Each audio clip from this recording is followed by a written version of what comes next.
Doesn't look like we have any speakers in the public. I think.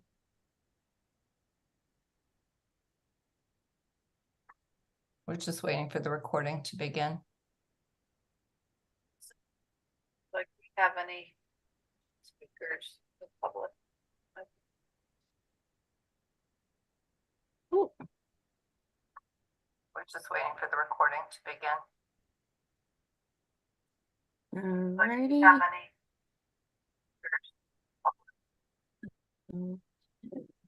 This meeting is being live streamed.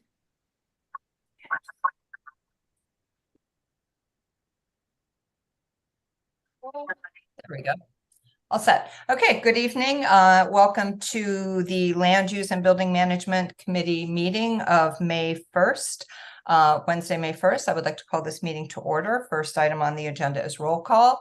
Tonight we have with us council members Heather Dunn, Greg Burnett, Jim Freyer, and myself, Barbara Smith. We may see Dwan Wiggins join us. The others are not able to make it tonight. First item on the agenda is next item rather is public participation. Is there anyone who is here that would like to speak? Please raise your hand. Okay, nope, no one is here for public participation, so I will close public participation and move on to the minutes of the previous meeting of April 3rd. Do I have a motion, please? Mr. Burnett, thank you very much. Are there any corrections, deletions, changes of any sort? Okay, seeing none, all in favor, please raise your hand. Okay, that is unanimous. Thank you. Okay, moving on to old business, item A, review schools hazardous materials remediation strategy plan. This was something we talked about at our last meeting regarding the remediation of the asbestos. And so my understanding is, we're just going to keep this on the agenda under old business, and we'll be getting an update and a presentation from Bill Hodel from Norwalk Public Schools in the August meeting. Is that correct? Yes. Yeah. So I did not ask. I told Bill that this is on the agenda. He's aware of it, but I didn't ask him to attend, anticipating that as we go through the summer, let him get through the summer, and then come back in around August to provide the committee with a full report. So this will just basically keep track of it, so Alan Lowe doesn't forget. Okay. All right. Thank you. I don't think Mr. Burnett would let you forget. Okay. All right. So then we'll look forward to that in August and move on to new business. Item A, review unit price bids for South Norwalk school materials testing and field inspection services and refer the following to the Common Council for action. Authorize the purchasing agent to issue a purchase order to Connecticut Materials Testing Laboratory, Inc. for material testing and field inspection services for the South Norwalk Elementary School for a total not to exceed $104,665 plus a contingency allowance of $30,000 to cover actual testing and inspection services performed. Funds are available and account number noted. Will someone move that, please? Ms. Dunn, thank you very much. Okay. Alan, I'm going to turn that. Sure. Let me just say first, since we're a small group here, I think Jim kind of scared Mike Firenza last time, so he's afraid to show up this time. That's not the reason. Mike Firenza was involved in the Cranberry School project, but Norwalk High School and South Norwalk School, Dan Phillip is the project manager for those projects. That's why Dan is here to talk about this. This is very similar to the long conversation we had the other time, in terms of the issues and stuff like that. And Dan is fully aware of the situation at Cranberry because he had talked to Mike about quite a bit about it. And also, this continued evolution of how we determine costs for special testing and inspection. So Dan, if you can present what's in front of us. Yeah, I'll give you a quick rundown of the bids that we got for the materials testing and special inspections. For South Norwalk, we went out to bid in early April. It's a unit cost bid, so it's we establish a value, we issue a PO for that value, and then it's billed as services are performed. We track those hours in detail on the different tests that are performed. For this South Norwalk bid, we received 5 bids, 4 of which the purchasing department determined were compliant. We then took those bids, the unit rates that they provided, and you probably saw in the backup behind the memo. We took the project schedules and reached out to our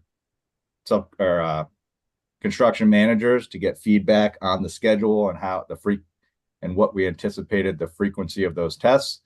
You'll see on the very right side what the evaluation criteria was to determine those final values.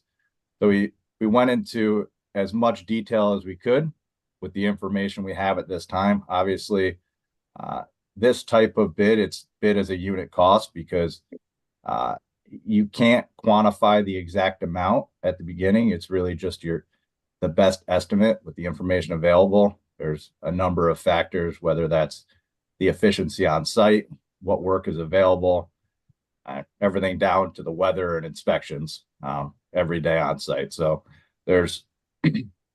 we put our most detailed estimate together, and with that we had kind of estimated total values based on the unit cost for each contractor, varying from the $104,665 to $130,000 for the highest of the 4 compliant bidders.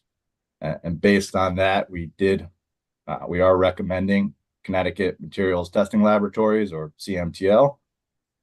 They are a local Norwalk contractor. They are qualified for the work, and they've worked with us on other projects in the past in the city of Norwalk.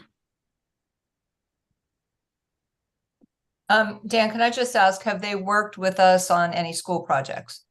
Just curiously. I don't know if Alan recalls. I know they've Not the done recent something. one. Yeah, but I worked with them before. I don't remember which project. It could be maybe fire station. But the last couple of projects, they were not the contractor. I thought they were Cranberry. Turned out they weren't. So I don't think they were at Jefferson either. So I don't know what the last one is, but I know them. I know of them, and I worked with them before. So again, they actually in South Norwalk. So I think all things they should be, and on this bid they were competitive. Other times when they didn't get the job because we just based on the bid number. But being a local company, even for another company to drive half an hour to get here, it only take them 5 minutes. So I think that they should be in position to submit very competitive bids, and which they did on this project. Great. And there's just one other thing I want to add is that at the end of the day, it's really actual expenses. So we're estimating the quantity. The price is determined based on the bid. The quantity, how often, how many, kind of thing. It's all guesstimate at this point. But then what we actually pay is the real actual number. So actual quantity that we required. So it's not like that we underbid it or overbid it kind of thing. It's really come down to it's just actual cost. So all right, that's it. Thank you. Okay. Questions? Mr. Freyer? Not to get into the long discussion we had the last time, and Dan, I hope you come back next week after this. But is there any way to get the timing? Because I think that when we were having this discussion last time was that it seemed like the timing was kind of an issue, that when whether there's going to be 5 trucks there or 3 trucks, and the contractor not being aware of the number of trucks that were doing a pour and so on and so forth. Is that something that we can work on, and is that going to be smoother this time? Yeah, I can't speak to the specific challenges on the other job. I did get a download from Mike, who I work with, about some of the questions, but as far as it does come down to the efficiency on site to a point. And every time we do bid this out, we tighten the requirements of the bid package, whether that's minimum hours on site, travel time, other items, to try to make it as competitive and get the best rates across the board for all of the different inspections. And like Alan touched on before, the local, we we exclude all travel and time and mileage and reimbursable expenses to that point. On previous projects, we allowed some of that, and here we're not allowing it, and that in the end, those are unknown expenses that we can't estimate. So we're trying to narrow it down so that our estimate is more accurate. And there's these unknown costs don't add up over the course of a project. So we have an hourly rate, and each inspection costs that we've bid out. It's hard to say, and like I've said before, it comes down to the schedule, the weather, everything. There's a lot of variables at the end of the day on how these inspections are performed, and the project gets executed by the construction manager. So But I think that when we were talking last time was that there's occasion where you've got 5 trucks there and they didn't expect there was going to be 5 trucks there. And I was always kind of confused as to why they would not know that there are 5 trucks there and only thought there were going to be 2 trucks there pouring concrete. I mean, are you in contact with them over the phone? Like, it's going to be a beautiful sunshiny day, and you say, hey, wait a minute, we're going to be able to squeeze in another 2 trucks today. So maybe you better be ready to have 2 people here or 3 people here, whatever the number is. Staff it accordingly because we're going to have more because it's a good day. Or it's raining today, so we don't think we're going to pour anything. So just send 1 guy over. Yeah, and the hours could, in that case, with concrete pours, this inspection company would also be doing the rebar inspection, so they would know what areas are ready for pours. Yeah. There might be an early pour, and then they prep, and the person needs to be there all day as they work their way into another section. They inspect that rebar, they sign off on it, and they have a truck coming very end of the day, coming down 95, caught in traffic. And unfortunately, with the inspector, they're stuck there for a couple more hours because it takes time. I think the estimates we have for the frequency of inspections, we looked at kind of how often we would expect it once they're ramped up, and that doesn't really, we carried that through the full duration of the schedule. There's obviously they're going to be slower, and then they're going to peak, and then they're going to slow down towards the end with the number of inspections. So we're hoping that through that methodology, we're able to capture what in our estimate, what we believe the cost will be. And you expect that it should even out. It might be more expensive at the beginning, and then when you peak out and then go down the other side of the curve, you even it out because it's cheaper, perhaps. Yeah. So it's really our best estimate. And that's understanding the recent project where we required additional funding. That's why we've kind of built a contingency in here to not have to come back for approval, and understanding that there are unknowns and that the price may be slightly more than we anticipated. Okay, but I think the whole gist of this thing is that it's communication between I just want to make sure the communication between the inspection team and the construction team is in place, whether it's phone,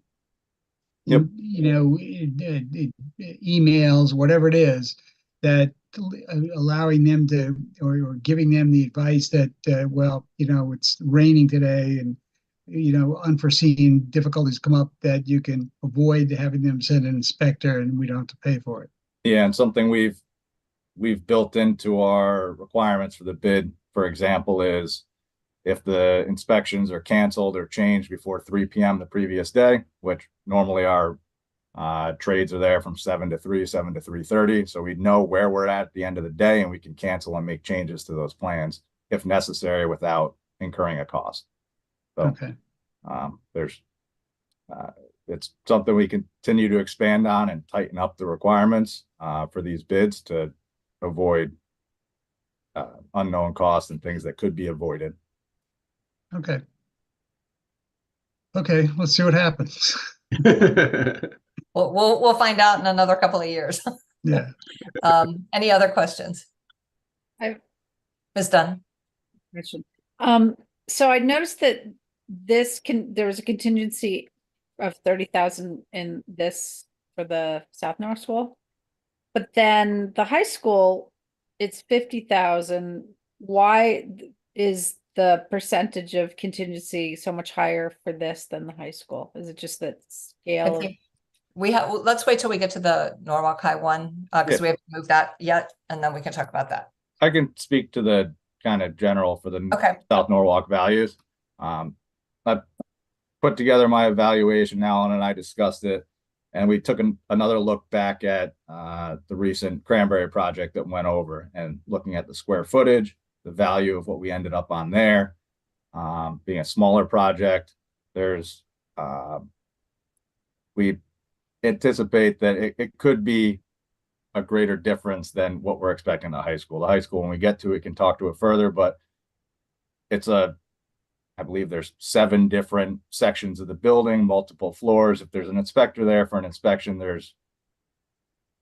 the efficiency is improved. They're there for 8 hours. They're doing inspections for 8 hours straight. There's no downtime. They came, they waited for something, they inspected it. They waited for something else on a small job. The big job, when they show up to inspect rebar, they probably have 3 buildings they need to inspect rebar, and they might be back the next day because it's nonstop work. So there's I think an improved efficiency on a larger job for inspections than on a smaller job is what we kind of anticipated. There's more variability on this project, which is why. Yeah, this smaller job, they're prepping and pouring a quadrant of that building, maybe half the lower floor for concrete as an example, whereas the other building, they're prepping and ready to pour 4 different sections in the coming week. So there's more inspections each time they show up that are available. any other questions? Okay, seeing none, I will call for a vote. All in favor, please raise your hand. All right, that passes unanimously. Thank you. All right, moving on to item B, review unit price bids for Norwalk High School materials testing and field inspection services, and refer the following to the Common Council for action. Authorize the purchasing agent to issue a purchase order to Connecticut Materials Testing Laboratory, Inc. for materials testing and field inspection services for the Norwalk High School for a total not to exceed $510,479.80 plus a contingency allowance of $50,000. Funds are available and account number noted. Will someone move that item, please? Mr. Frayer, thank you very much. Okay, take it away, Dan. I know we've pretty much talked about, the whole process, but and you already addressed some of this. Yeah. But I'll give you the high level summary of it and then open it for questions. So the Norwalk High School bids, this was bid concurrently with the South Norwalk School. There were 6 bids received for this project. Purchasing department determined 4 of those were compliant. We reviewed them, and the spreadsheet attached shows the variance. The prices varied from the low bidder, who was $510,000, to the highest bidder at $611,000. And we touched on that the low bidder on this project again is CMTL, the Norwalk contractor, Connecticut Materials Testing Laboratory. They were recommending the value of our estimate, $510,000, and the $50,000 contingency. And what we just touched on was to have a proportional contingency similar to South Norwalk seemed like a bit much based on our estimates and anticipated efficiencies on a larger job. So that's why we settled on a $50,000 contingency. okay, Mr. Burnett. Thank you, Chair Smith. My question is about the I'm sure the company bidded on both projects, and they would ensure that they have the bandwidth to cover 2 major construction school projects. But I guess I want to raise that question. We're giving the testing contract to one company to cover basically work that will be going on, I would say, probably around the same time frame, or Norwalk High will be a little further out, but still, you know, a lot of activity for one company, two major school projects, and want to just raise that and see what thoughts you have related to that. Yeah, and both projects, as we know, they both started at about basically the exact same time. But evaluating the schedules with South Norwalk being a smaller school, there will be overlap as far as compaction testing for the building footprint and the foundations, and then concrete to a degree. But we do anticipate that with the smaller foundations at the South Norwalk school, smaller project, we'll be through onto our steel inspections much earlier than the high school. The high school has a larger steel project to fabricate, deliver, begin erection.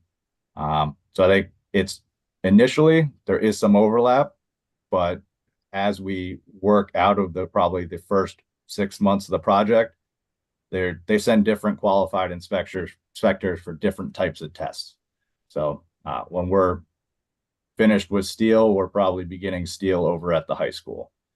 So there's not all inspections, all of the requirements aren't necessarily overlapping. It's at the beginning, getting out ahead of them with the South Norwalk school. It will require more labor though. And they are,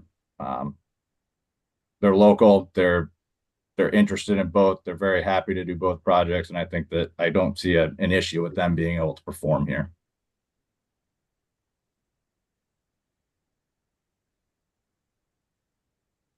Any other questions, comments?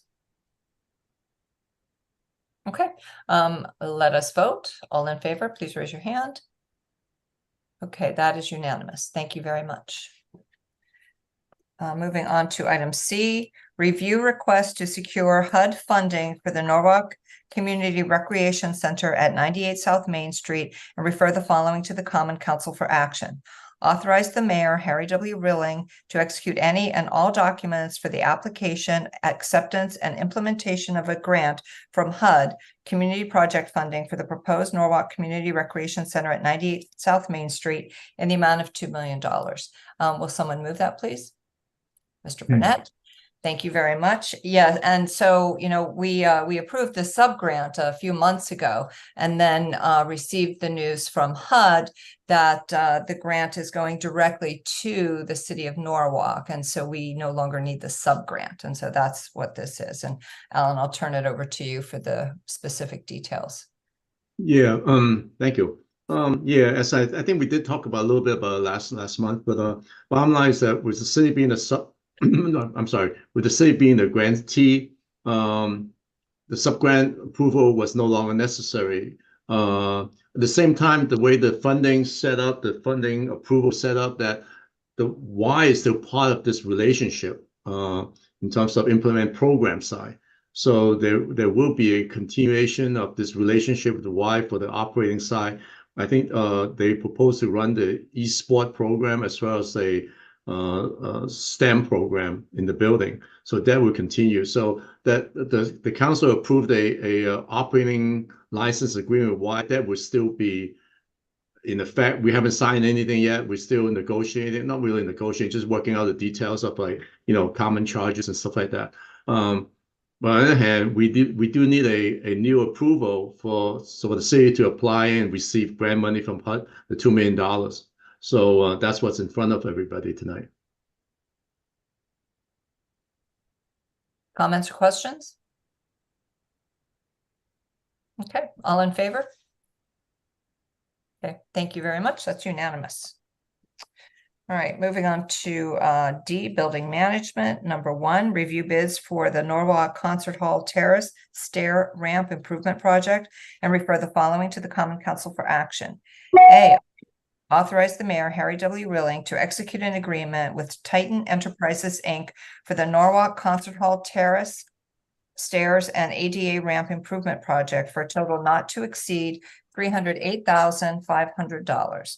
Funds are available from account numbers noted. And B, authorize the Office of Building Management to issue change orders on the contract for a total not to exceed $30,850, account number noted. Will someone move that, please? Ms. Dunn, thank you very much. You may recall, actually, I believe this happened in the prior council, so this might be new to Ms. Dunn and Mr. Fryer, you may have been here. We actually did approve a portion of this, for the terrace. For the terrace and I think the stairs, but something didn't work out with the contractor and it went out to bid again. And this time we have been able to include the ADA improvements. So that's the situation here. And Alan, do you want to just go over that for us?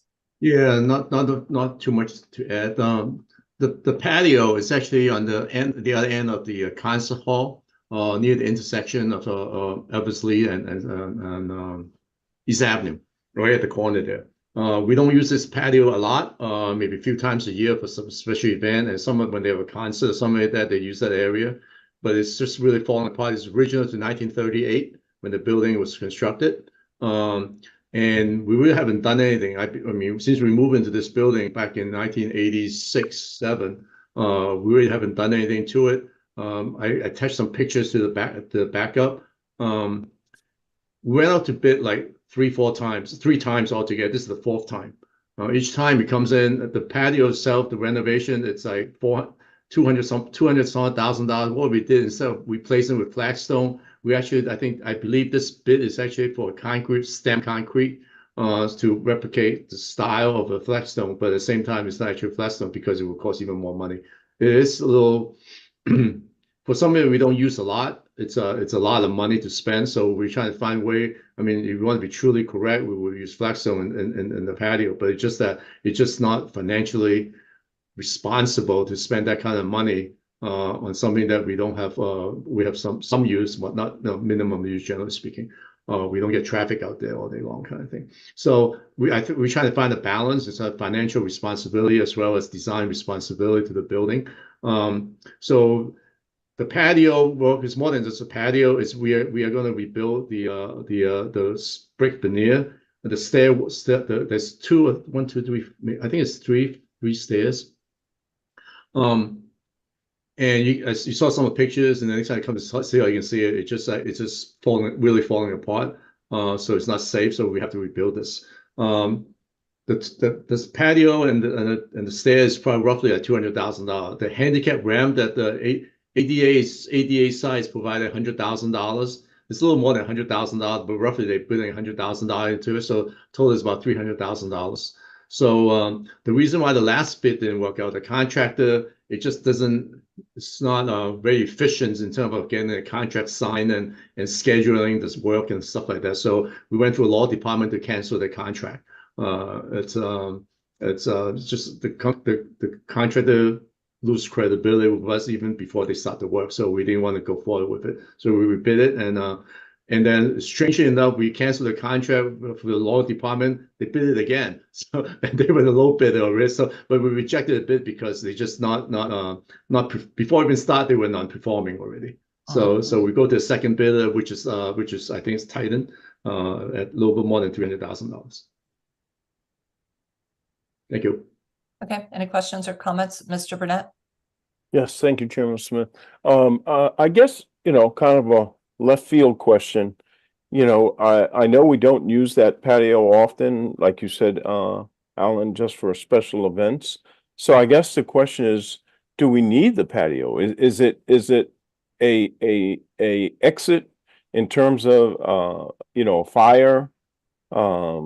That we have to have that patio as an exit from the concert hall, or is it just nice to have the patio? I'm just trying to understand, if the patio's falling apart since 1930 something. Yeah. Do we really need the patio? That is a very interesting question. I'm not 100% sure, but I'm 80% sure that we do not need it from an egress perspective. We got two stairwell coming up from the both side of the they call it the vomitorium, but it's really the space in the back of the concert hall. So there's egress out, but there's stairs. So I'm not sure we need a ramp for both of these stairs if we don't do this. So And also, it is the architecture of the building. If we don't fix it, then we got to either demolish it. We just can't leave it alone like that. I don't think it's the proper thing to do either. Demolition cost is not cheap either, right? So, I think keeping the overall style and architecture of the building, I think it's important to not to tear it down. But at the same time, it's hopefully it will give us at least 20 to 30-year life after we do this. So I don't think that even if you don't do it, we're not going to put yellow tape out there and the block it so people don't get on it and stuff like that. So it just then if we don't use it and we're gonna abandon it, then we really should tear it down. I mean, that will cost you $300,000 to tear it down because it's and what they put back in there, whatever. I don't know what it is. So. And then you do have two doors going, like two sets of double doors that's going out there. So do we board it up? I don't know. So again, there's challenges. It's not so simple. It's just sort of don't use it and leave it alone. It is something that we need to address one way or the other. Can I just follow up on that? I mean, there are two things that that have come to mind. In terms of an emergency exit from the theater, if there were to be an emergency, I would think the people in the back of the house might be able to get out that way much more quickly than having to, wait and go down the aisle. So I could see it being important for that. But also, I just think historic preservation. It's a pretty important building for the city, and I'd hate to see something like it, be demolished. Ms. Dunn, you had a question? Comment? To say, so it includes the platform and the stairs as well, which you would have to do anyway, even if you weren't doing the terrace, right? I guess that's my thinking about it. Like if you go out to use the terrace, the stairs would need for safety reasons to be done. Yeah, there's two sets of stairs. One on the left, one on the right side of the patio terrace kind of thing. There's also another set of stairs. I think at least once, I think on the left-hand side, looking at the concert hall from the outside.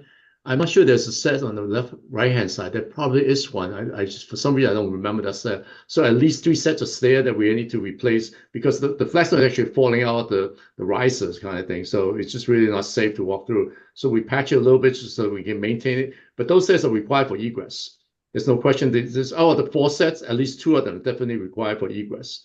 So the other 2 off the patio, if you don't use the patio, then there's no egress requirement for the patio if you don't use it. But at the same time, it's that again, it's not something we can just just abandon and don't do anything with it. It just we have to do something with it. Okay. Any further comments or Mr. Frere? Just to probe a little bit more on this, you kind of offhandedly said it's almost cost as much to tear it down as to rebuild it. Is that, is that just a ballpark idea? I would think that it's got to be cheaper to tear it down than spend $300,000 to fix it nicely. And then it's only going to be good for another 20 years anyway. You know what? Realistic, if you ask me, I think about it, I think it would be like $150,000 to tear it down because it's all concrete underneath. You got to excavate it out because it's 4 feet above. You got to remove all that spill, whatever materials in it. So, yeah, it's sort of as much as just a general term. If you have, $150,000 would be probably the first number that I come up with. Is it worth going back and getting a number on that? We just went through a capital budget where we spent 2.5 hours to move $150,000 around.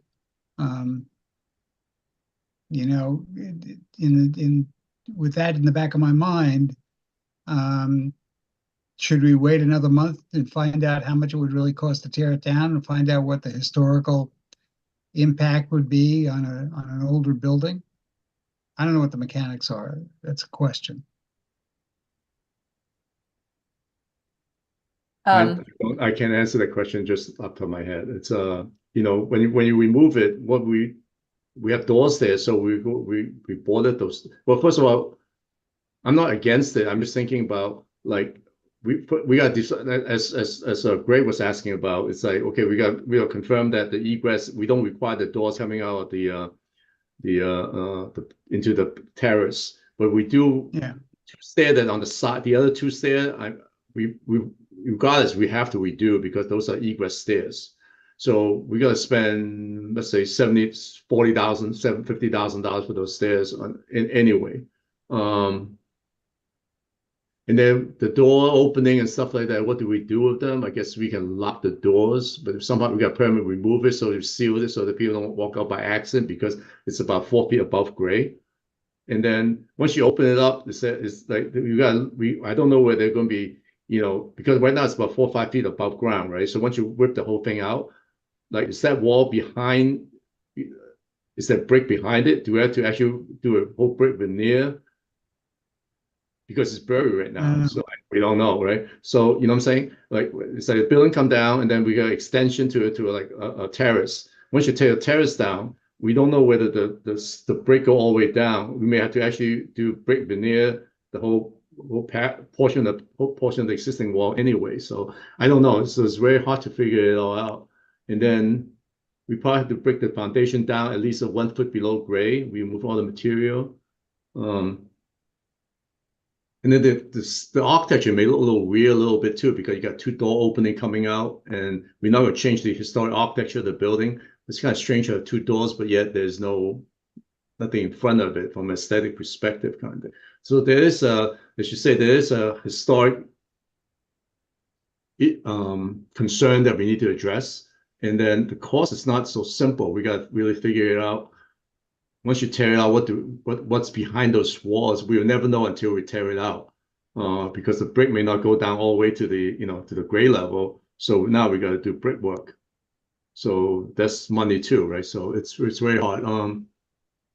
Anyway, I just have to say I would not be in favor in any way of tearing the terrace down.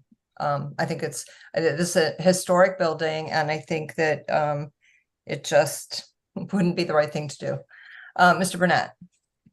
Yes, thank you, Chairman Smith. I withdraw my question about tearing it down. Oh, No, sure. I was just, I was just asking the question just as, a what if scenario, but I do agree with maintaining the historical look of the city hall. And that's important to, the first view of anyone coming to City Hall. When you come off of East Avenue, that's what you see first. The sign is there that says, concert hall. But however, every little penny helps in terms of savings. So my new question is, are we using kind of the, 300,000 sounds kind of like a lot of money for a patio, I mean, have we done some really close evaluations to say, what can we do to get a functional patio that we don't use too often at the cheapest possible price? we did. That's like I mentioned before. Instead of putting flagstone or bluestone back, we actually pouring concrete, and then we're going to do a pattern on it that somewhat repeat the style and the proportion of flagstones, so it looks have that look to it. Otherwise, we even more money. So that's the value engineering we did. There's nothing else we can do. We look at the brick and stuff like that. We're trying to get this, as close to matching as possible, kind of thing. So again, we actually took out some pieces to figure what's underneath, to figure out, if we put a flagstone, is this problem going to continue? Because with flagstone, water gets in, right? So because the joint and because the material it's still a porous material, so water gets in, it pops the bluestone. So we consider all that stuff. That's why we thought concrete may be a better finish for it, because it's more continuous slab instead of individual slab, and then the joint becomes a problem of spalling out and things like that. Or we can find a way to drain it under the flagstone. But then once you drain it, it will get potential get into the exterior veneer of the vertical wall. So that's another challenge of flashing the wall kind of thing. So we look at how you value engineering the project down, and we did that. And then in terms of pricing, I mean, we bid this out. This is the fourth time. We're not getting any cheaper. So I know before I come to this meeting, my conversation with Neil, Neil from my office, it's like, this is a lot of money. So, it is a challenging thing to balance what's the right thing to do kind of thing. We're fully aware of it. That's why we went through this evaluation and decided that, to the extent we can replicate the historic value of the structure and the brick veneer from a visibility point of view, the slab that you stand on, it's not as critical. So that's why I went to concrete instead of a Blackstone. So we are trying to find value engineering savings by doing that. It's not perfect, it's not restoration, but at the same time, it gets halfway there or whatever distance we got, to save a few bucks. So we try to do that. Well, it's also important to remember, and you mentioned this in the beginning, Alan, is that, the ADA requirements, which are required by law, and we kind of have no choice around that, is a significant chunk here. And so that's something that we have to accept. To tell you the truth, I actually resisted this in the beginning.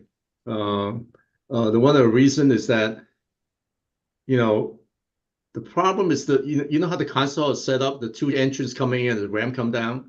And in case of a fire, they say people with disability, or not even disability, with elderlies that may not be handicapped, but maybe in the back of the, when emergency, they gotta get out, they gotta walk back towards the front of the stage area to get out.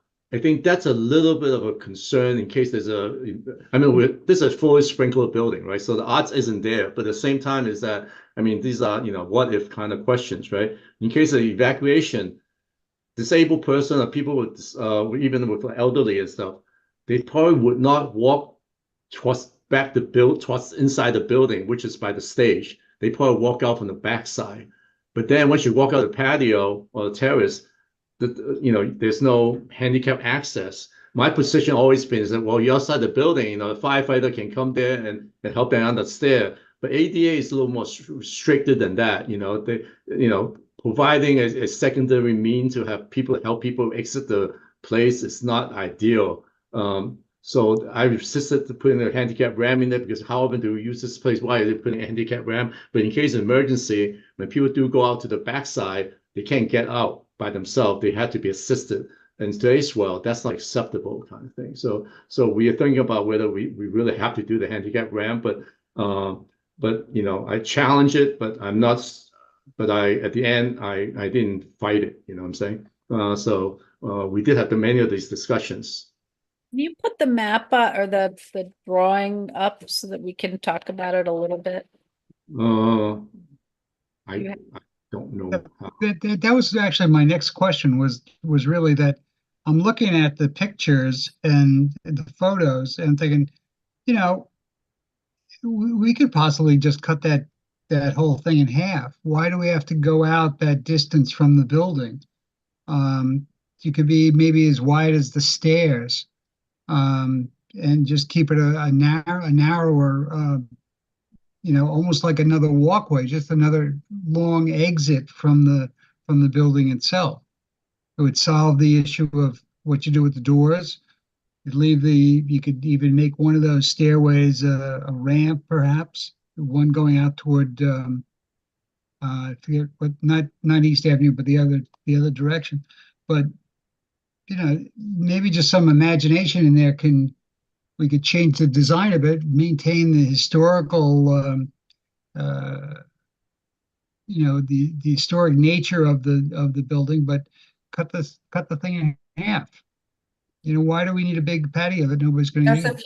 I'm sorry, Jim. There's a few events that happen on that terrace. One is the holiday event that it's highly attended and it's packed with people. And I believe there might be another event that happens in that area, possibly around the holidays as well, but it's packed with people. So I think it's important to keep that in mind. I know there are people who speak from the terrace and, so it is used in that regard. It's just, maybe not a lot, maybe it's not used on a monthly basis, but it is used for those But purposes. you'd still have a terrace there, or you would still have I mean, albeit a very smaller, but you don't need, if you're gonna talk to people, maybe we could have a garden or a garden in front of it as opposed to all, big brick, facility that nobody uses. I mean, I'm just saying, from an architectural standpoint, there's probably a lot of other things you can do other than have a big flat patio out there that's raised, what, 5 feet off the ground? And, covered with bluestone right now, but The proposed improvement is ripping out all the brick veneer yeah. from the foundation wall and the knee wall that's 4 feet high. So that doesn't change what's behind it. So all we do is veneer improvement. That's all we're doing. That's how much it costs just to do veneer around the whole thing. So if you're gonna remove it, you got to build a new a wall back up from foundation all the way up. Actually, that would even cost more money, and you still have to put the brick back in. So in fact, cutting in half would probably cost us more money because we got to build a full wall from foundation. We got to excavate and build all the way up again. So here, all we do is replacing the veneer. So So it sounds like what you're saying is that if we either tear it all down or we fix it, and there's no other repurposing of it or reconstructing or redesigning it and doing it differently, because that's going to cost us more money. I don't want to I sound negative. That's all. Yeah, I just want to yeah. I wish life would be a lot easier if you had 3 alternatives that tear this down, or leave it in place or redesign it, and it's going to cost A, B, C, D, and we can make a clear choice which one we want. So just tearing it out was never one of the options we looked at. So Okay, because fine. So we got, can eliminate that one right off the bat. The next alternative would be redesign it or take a look at the reasons why we use it, and say, okay, we use it for this and we use it for this thing with 3 times a year or 4 times a year, and this is what we need, and we redesign it to fit that need, and then we cost that out and say, okay, this is what it's going to cost. Or then final is that we just rebuild it or refurbish it so that it's exactly the way it is today. yeah, I we don't have a choice. Yeah, we are reskinning it. That's all we're doing, right? I mean, it sounds like simple, but yet it's cost so much money. But in today's So if we're to spend that much money, maybe we repurpose it or redesign it and maintain the historical, architecture, and it serves our purposes better in the future. changing the shape, size of it would cost us more money because again, we're only reskinning it, right? So we're not doing foundations. We're not excavating all the way down to create a foundation wall coming up. If let's say we reduce the width by 50%, we got to build new walls all the way around, not all the way around, but the section that we're cutting back, we got to build a whole new wall, which we call excavating from footings, the foundation wall, all the way 5 feet. That's a cost that is not in the project right now. So it will cost more money in that sense. As well as paying someone to design it. Yeah. So Is- changing it would be significantly more money, Right. and we'd have to, send this back and, be a whole thing 6 months from now. Right. In the meantime, we will have, some events coming up, that we want it to be safe and we want it to, look decent. And I don't know. I've got to I mean, smile a it little bit, sounds to Barbara, me- because I just got to smile because in the beginning we were talking that it's hardly ever used, and then every time you say something, it's we use it for this, that, and the other. No, but I'm telling you, the events that we use it for are really important to the community. I don't know of any events. That's all. That's why I'm It's using not lay used a lot. jeans. It's not, but Okay. the events we use for are important for the community. And also, I think, Okay. like I said before, it's, you know, I think, you know, it's due its historic value and historic preservation. It's an important building.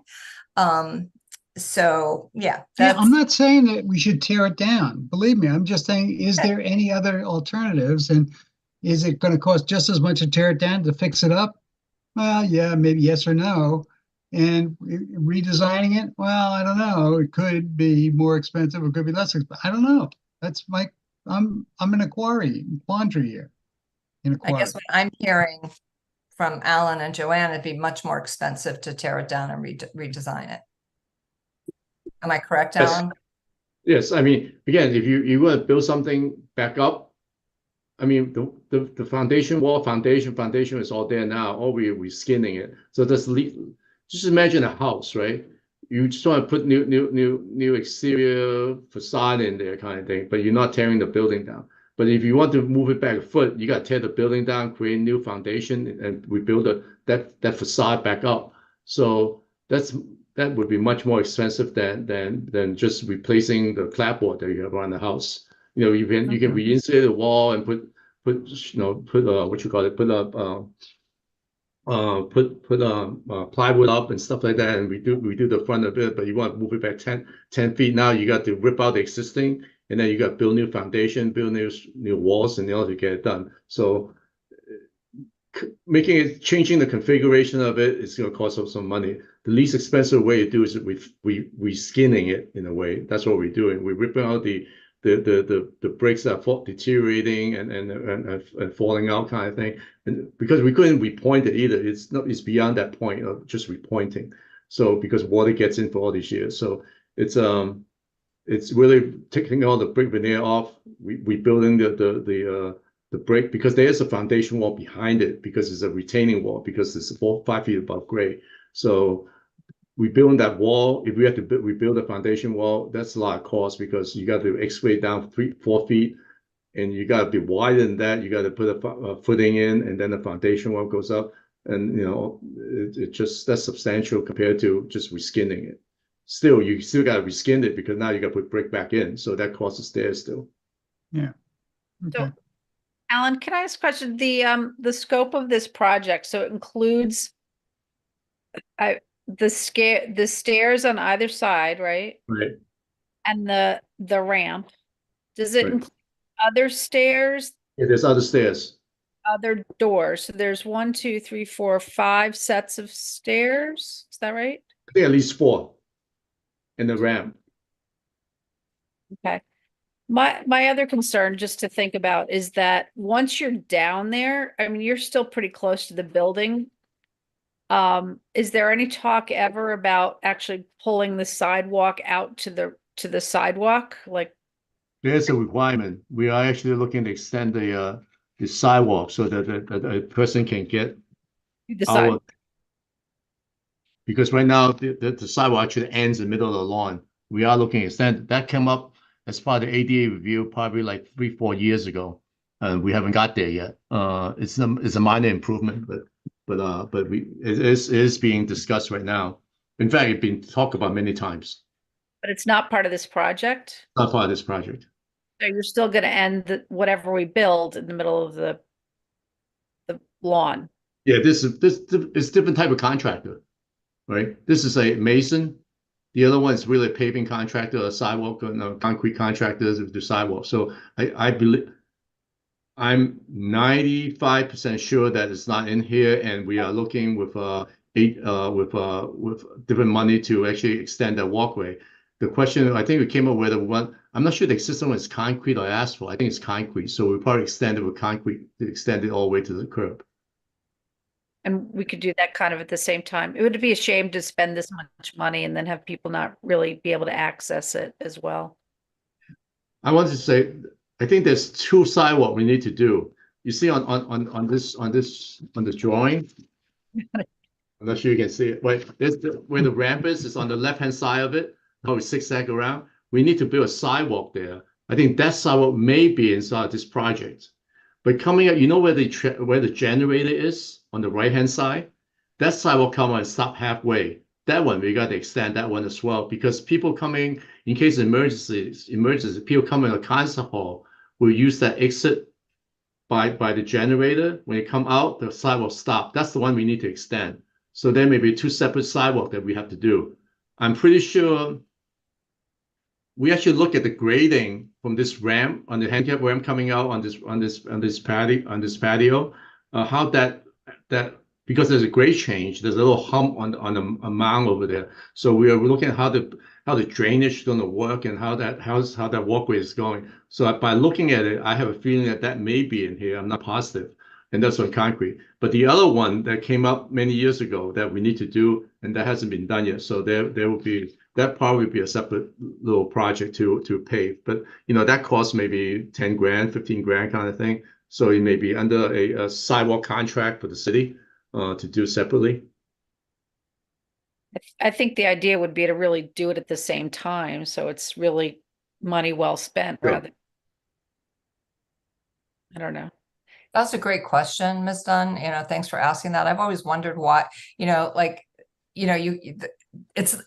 it appears to be the main entrance to the auditorium, right? And there's, no sidewalk to get to it. It also makes me wonder that, once to hear that this has been talked about and it will happen, at some point, we hope, that might offer another, more use for that door. People, who want to take Wheels to You to come see a concert or an event in the auditorium, might be able to be dropped off and walk in that back door and give it more use, which would be great. Also mean you wouldn't have to. Well, email everybody on the committee tomorrow. Let me just get confirmation what the status of the two sidewalk that we need to install is, what the strategy is. We do have a plan on how that's going to be done. To the extent that yes. It's kind of interesting. Sometimes like a building contractor, I know this is concrete, so I think the mason would be able to do it too, but we may just want to get a price because we have unit prices from DPW sidewalk contractors, so we can add it to that. So the price will be very competitive because they bid it on a quantity of a sidewalk replacement.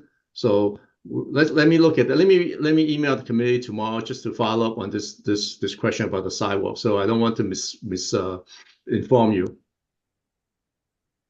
Okay. Thank you. It's a priority, I think, for me. Just part of the ADA piece of it too, because Absolutely. wheelchair, you're getting out to nowhere, and Mhm. Yeah. actually, if you're attending it, you're right, it would be much easier to get dropped off right there than have to go through City Hall. And the way to get to a concert, it would be much easier to go up it once this is done. Absolutely. I remember the first time I went into that auditorium was many, many years ago, but I just thought, whoa, this is so weird. Why am I going in this door all the way through City Hall as opposed to coming in those beautiful doors in the front? But I, of course, learned why. Anyway, okay. Any more comments or questions? All right. Seeing none, I will call for a vote. All in favor, please raise your hand.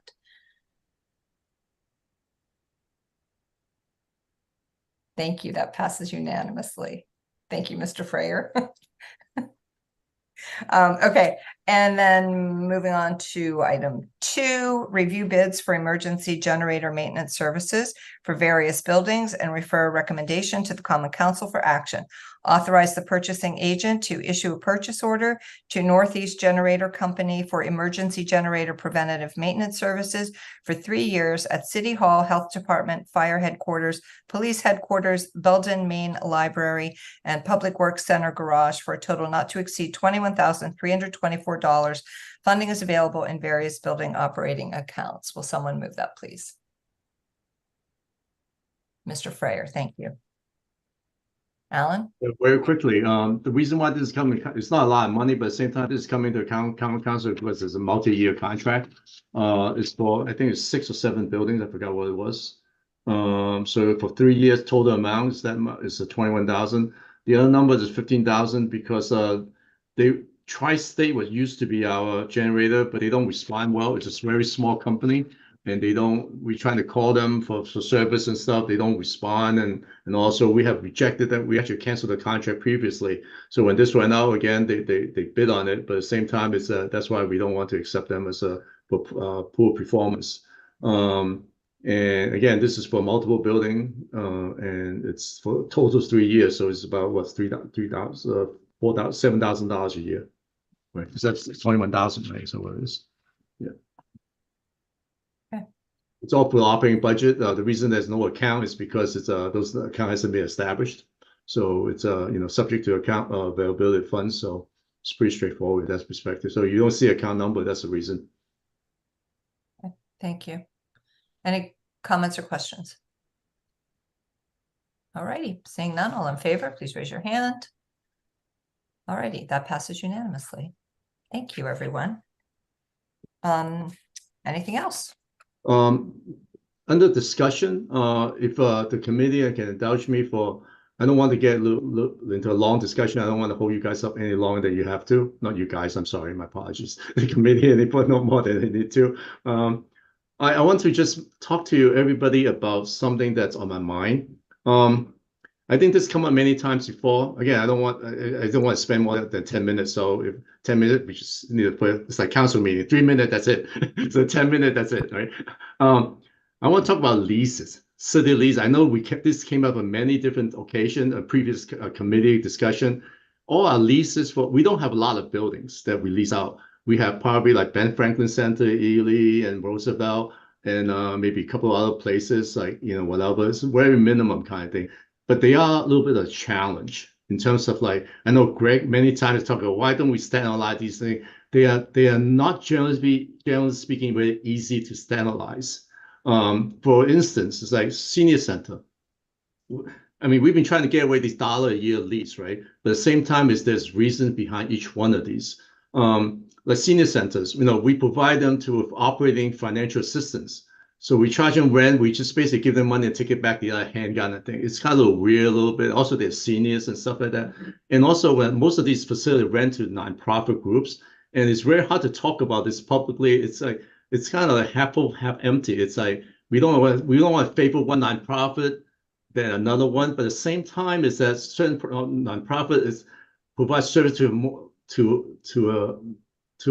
a need that's important to us more than another one. So we don't want to like debate these things too much publicly in a sense, because it's like we want to be fair, we want to be, but at the same time, and also some leases when an organization would provide capital costs for improvement, so they get $1 a year lease, but then let's say they put in $200,000, we would depreciate it in 10 years, so we give them $1 a year lease. So in the public eye, a lot of times we talk about these things, people say, why do the city give $1 a year lease?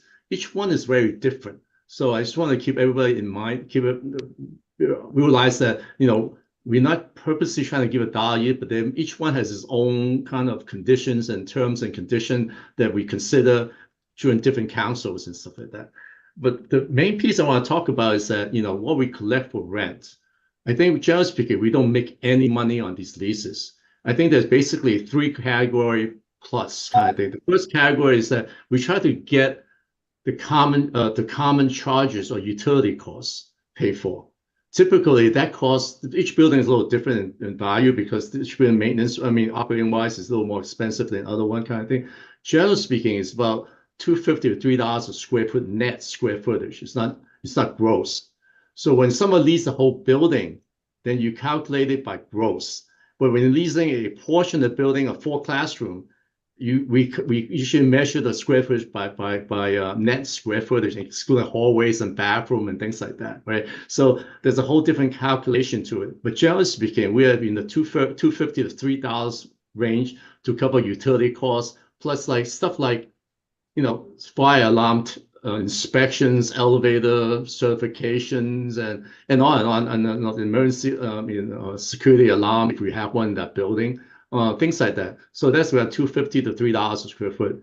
Then the next level of cost, it's a building management cost, which is like, building management, it's actually a separate contract with Guardian Services, who Rennie works for.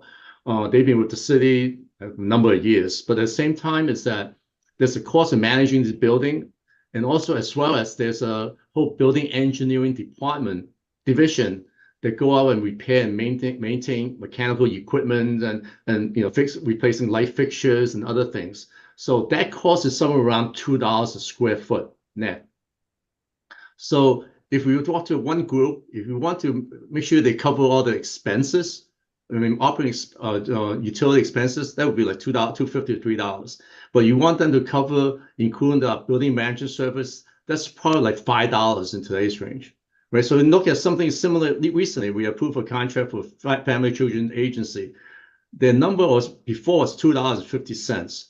So the way I developed the extension for 5 years, I'm trying to get them to at least $4. I'm trying to break it in slowly because these are nonprofit group. You always jump from $2.50 a square foot to $4 a square foot. It is a financial impact on them. So I'm trying to kind of build in 25 cents a year to get 5-year gap to $4, four and a quarter, something like that. So we're getting there, right?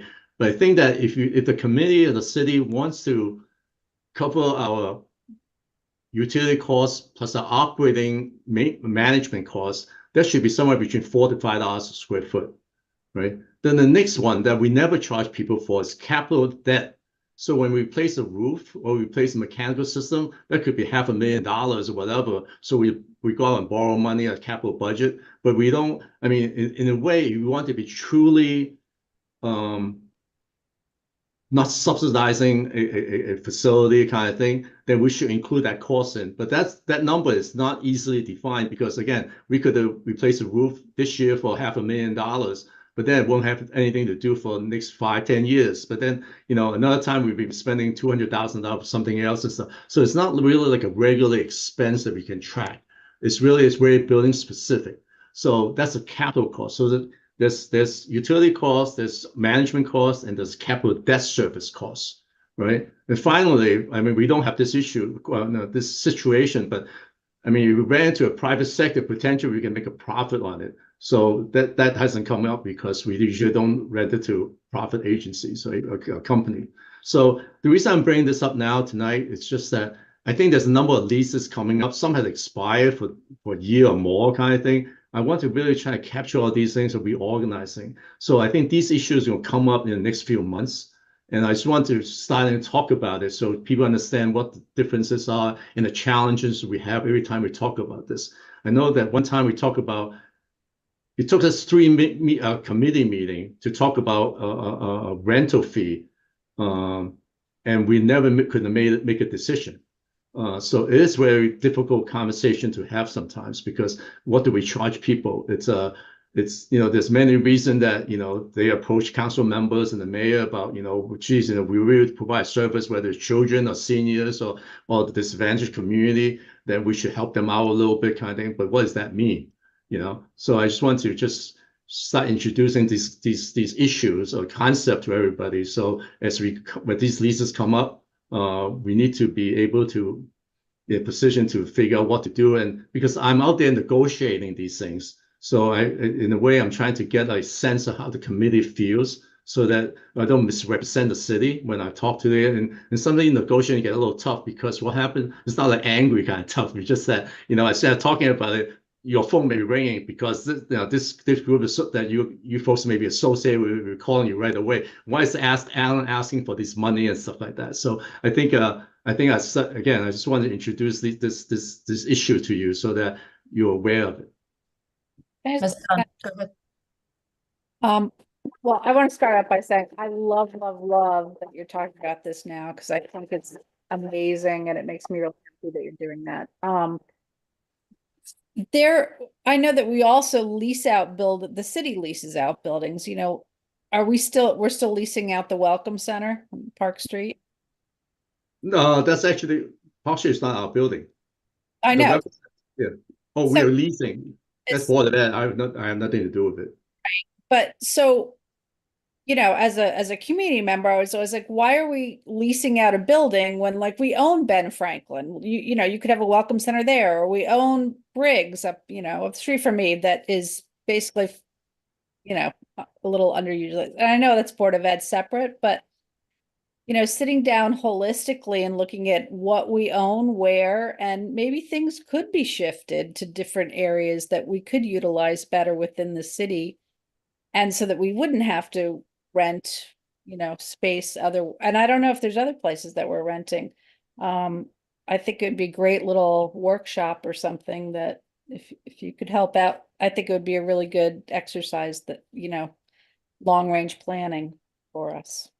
And since you mentioned, I'm sorry if I'm cutting you in. So when you're mentioning it, the bricks, right? I mean, Boiler doesn't really use except the 4 classroom in the back. There's also a central kitchen, but how they operate the central kitchen, I'm not sure what the long-term strategy is. The rest of the building is just for storage. At some They point, are using that building now. They're using bricks now. They have moved the programming that was in the back into the building itself. Yeah, so we really should look at. I mean, I like Heather said, it's like boy, that's kind of thing. But it is interesting because that building needs a lot of work. Is it worth to kind of maintain it this way?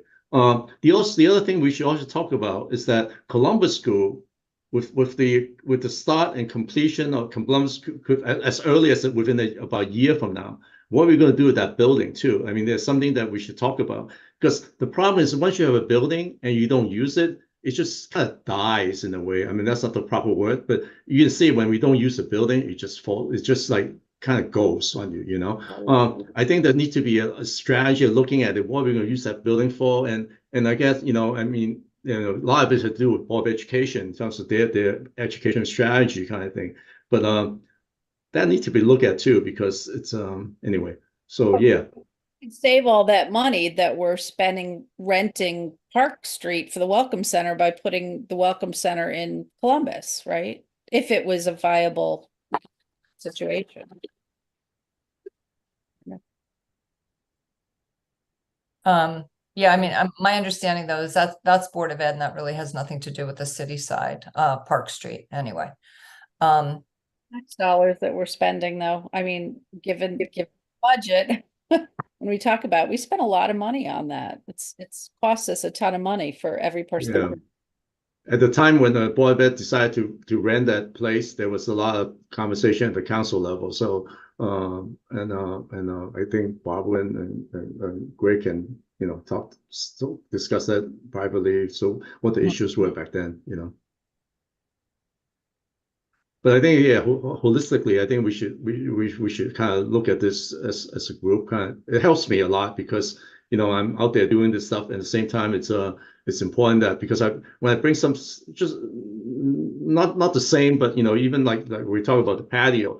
I mean, I'm out there figure out how to do this, and you know, so for something like this with real estate and stuff, it's so kind of challenging. It's like, you know, I try to do something. It's important that I represent the city properly and negotiate it, and I need the committee to buy in by the time I bring it here. So it's not like I bring, you know, negotiate something, I come to a committee, and then like, well, that's not what we want to do. It's kind of, for staff-wise, it's a little bit embarrassing. It's just I don't have credibility when I go out to talk to somebody at that point. So it is important that I have a you know, we can sit down and go over what the strategy, what the concepts are before I go out and try to negotiate on behalf of the city. Yeah, thanks, Alan. I mean, I think it's important that we're sensitive to the nonprofits, you know, because they're servicing, you know, people in need or, you know, whatever it may be. But we do have to think about, you know, the bottom line for the city, you know, covering the utilities and repairs of buildings and everything. So finding the right balance, I'm sure, is very tricky. Mr. Burnett. Yes, thank you, Chair. Just three quick points on this. I think one, it'd be helpful to understand what the inventory is as it relates to what buildings that we are actually leasing, because I don't think anyone on this committee, or I'll speak for myself, that, you know, I fully understand what properties we're actually leasing. I know of a few, but not all of them. So that would be one thing, to understand what the inventory is. And then two, as you stated, Alan, you know, each one of those leases has some level of uniqueness in terms of why are we even leasing it to that entity? And it's important to take that into account. You know, why do we even begin to engage in a lease arrangement with that organization and take that uniqueness into account. And then thirdly, what I think this committee could do that might be helpful in your discussions is maybe put together some type of guiding principles as it relates to any leased property, so that at least there's a foundation that we start from and say, okay, if you're leasing a city-owned property, at a bare minimum, these are the things that we need to address with that organization. You know, what the square footage costs will be, to cover the maintenance of the building, et cetera. So some type of guiding principles that we all agree with, that regardless of the lease, this is the foundation in which the negotiation starts. And then from there, we could gravitate towards some level of uniqueness based upon the building, based upon the organization, et cetera. So just 3 quick points that I think might be helpful in us moving forward with this leasing situation. Just being a wise guy, you know, the reason why you don't know is because job security for me, you know. I know that. I didn't want to, Alan, I didn't want to say that publicly, but you did, so. Have enough. Mr. Freyer. Yeah, I agree with Greg. I think it's a real, all 3 points have a lot of merit. I think what we're really getting down to is that what is we're hiding the cost of the services that we're giving to a lot of these organizations through these lease arrangements, because if we're having to put a roof on a building for somebody, if we have to do other services, if there is maintenance that has to be done that's of an extraordinary nature, that's all expenses that organization would have to incur on their own. So essentially what we're doing is we're subsidizing those organizations. And maybe there are some organizations that are making pretty good money. Now, take a look at the golf course, for example. You know, the golf course was kind of an albatross around the city's neck for a while, until they finally got their act together, and now they're showing a surplus. We still have the big white elephant, which is the restaurant there, that should have been, probably was a big mistake to put it in there in the first place, to the extent that it was. But you know, they're paying for themselves for all intents and purposes, and making an effort to pay off all of the other debts that they've incurred on, or the city has incurred on behalf of them. So I think, you know, we're really masking what the cost that's the social cost that the city is incurring through the maintenance of all of these buildings. So I think it makes a lot of sense to do that inventory, find out what we have, find out what our costs are, and find out what those organizations can pay. And if they can't pay, I'm not saying throw them out, but we ought to acknowledge the fact that that's a subsidy that the city's giving to those particular organizations. And it's an expense like every other expense that we have, that we vote on. We're not voting on any of those. We're voting on a lease that Alan is trying to negotiate with, in all good faith, but understanding that, you know, these people can't really afford it, but we're giving it to them anyway. So I think that all 3 points that Greg brings up have a lot of merit, and I think that we should, with all due haste, try to get a handle on what those costs are, what the inventory is, what our costs are. I don't know if that's possible, Alan, if you can accumulate all the costs. What does it cost for us to own all those buildings? We actually have because our operating budget is based on the building specific.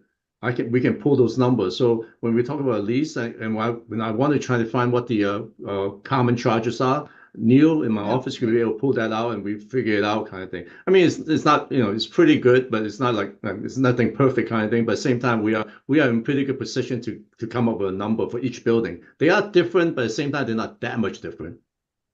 Yeah, but we also have to have a capital needs assessment and a program to see what the maintenance is going out. I mean, that's part of a lease Yeah. arrangement that we would have. If it was a commercial operation. We should be looking at it just like any other commercial operation. But then say, okay, this organization, the ABC organization can't afford it, but we all agree that we should be lending them or we should be subsidizing that organization for the good of the city, and then vote on it. Well, it's Otherwise, get the lease. cost is to us too, because I know that like we're voting on, I think, repaving or doing the parking lot for Ben Franklin, for example. That's Yeah. a the city, and at some point, if the cost is too much, maybe you sell the building, but you can't make decisions unless you have all the information. So having a really good inventory and maybe, a working group to really look at what the city's priorities are. And make some And along the decisions. same, I'm sorry, go ahead. Yeah, that's it. Along the same lines, I think we ought to include the Board of Ed. I mean, that's still city money that we're spending money on, right? I mean, as far as I remember, we have a budget and capital budget had some Board of Ed stuff in there, as far as I know. Did. Yep. I said 10 minutes. I think it's a little more than 10 minutes, And now we've given you about 2 weeks worth of work. No, but it's all I'll good. teach you to open your mouth, Alan. Yeah, it's a complicated and sensitive issue. And every time we come up, it's like Head Start program, right? And then how much we charge and the affordability. And also, for Head Start program with the group that they're finding that level of I wouldn't call them teachers, but they are, care providers, semi teacher, care provider for the preschool kids kind of thing at the Head Start level kind of thing. Those people it's hard to charge them. I mean, that's one place that is very hard to say, we're going to charge them $5 a square foot because they have to be able to find teachers and stuff, so it's very complex, right? No, but what we have to do is we have to find out what does that building cost, okay? And that's the lease that's the dollars per a dollar lease that we would have per square foot, whatever metric you want to use. And then we say, okay, Head Start program, it's going to cost you $50,000 a month. I'm just picking numbers out. But they say, hey, we can't afford $50,000 a month or $50 a month for that matter. Okay, fine. Then we'll charge you whatever you can afford. And then the other part becomes the subsidy that we have to approve at the city level. I mean, it's all money coming out of the city. We're going to have to spend it one way or the other. So why don't we understand what we're spending the money on? Yeah, when I mentioned different organization, I'm not sure to pick on them anyway. I just wanted to. No. That was an example. 2 weeks ago, the question came up a senior center because we have a $1 lease, so they don't pay for utility or anything at all. So in a way, that is a subsidy. So I believe we go through operating budget to give them maybe 400,000 or something like that. I don't know. I don't get involved in that. But then the question is like, do we provide any more? We do actually, because they generally speaking utility free and rent free kind of thing. I'm not criticizing it. I'm just saying that that question came up, and we actually did a calculation and we came up some number kind of thing. So we could come up for each building, identify what those numbers are kind of thing, so that there is a reference point, as Greg was mentioning before. And then at some point, the council, it's put a little more, like a better word, pressure on the council to look at these. And then in certain, I guess you need the objectivity first, and then you can do the subjectivity afterwards, I guess, right? So to look at each case kind of thing. So again, I just want to start this conversation and just want everyone to be aware that there's a number of leases coming up. In fact, be very transparent about this. The way the city, we do not have a lot of building, we do not have a lot of leases. Okay, these are not multi-million-dollar issues that we do, but they do add up as a community service, supporting a nonprofit in town kind of thing. There is a cost to all of this. And at the same time, again, we're not like losing millions of dollars kind of thing. But at the same time, there is a financial accountability responsibility as city of Norwalk and staff and the council to look at these things and see what we're actually doing kind of thing. I just want to let you know that the way the city manages lease, we don't do it well. We don't manage these leases well at all. It's very diversified management and stuff. For about 6 months or more than 6 months, for about a year now, we are trying to internally trying to consolidate these issues and try to manage these leases much better. We haven't got there yet, but at the same time, I gotta meet with Tom Livingston again. It never is on everybody's top priority. So we bring it up once in a while, but I'm going to bring it up again. And it's a slow process, so don't expect miracle in 3 months kind of thing. It is a very complicated process. It involves legal department, IT department, controller's office, and different departments, how some of these leases money are collected and how does it work and how do we check whether the money came in or not and all that stuff. So we are kind of evaluating all our process, and we don't have much process because these leases traditionally each department do their own. So there's not a consolidated centralized process. So we are trying to figure out how we can do it. So it's a complicated thing, and although it's not like we don't have so much that we can hire somebody. So it's like it's really being piecemeal together kind of thing, and so we are trying to find solution to this the process. Alan, the other thing that happens is I know that we just voted on, I think it was like $92,000 to have FCA run our senior programs or something. Do you guys remember? I don't know. But then they also lease, at a almost a giveaway the Ben Franklin. Ben Franklin. So it would be nice to do a cost analysis of, not a judgment of what they do or its value or anything like that, but just like, the income and outflow with that agency. Because if if lots of different places we're spending money, giving them money, and then we're also giving them a free space, that should all be part of the conversation. I'm not saying it's good or bad or anything like that. We just need information. Yeah. I think Heather's gonna be our new intern. All right. Sorry, everybody, I had to bring this up. When you're ready to retire from teaching, you know who needs you. I have a question, Alan. When you go through the lease renewal process, do you ask the because these are mostly nonprofits, and they do have grant funding, which may change year to year, right? So do you do an analysis? Or they're required, I'm assuming, to report what grants they received for the prior year or of years? Absolutely not. I mean, all these years, I've been here 42 years. I mean, when I go in, it's like, what they do besides the general.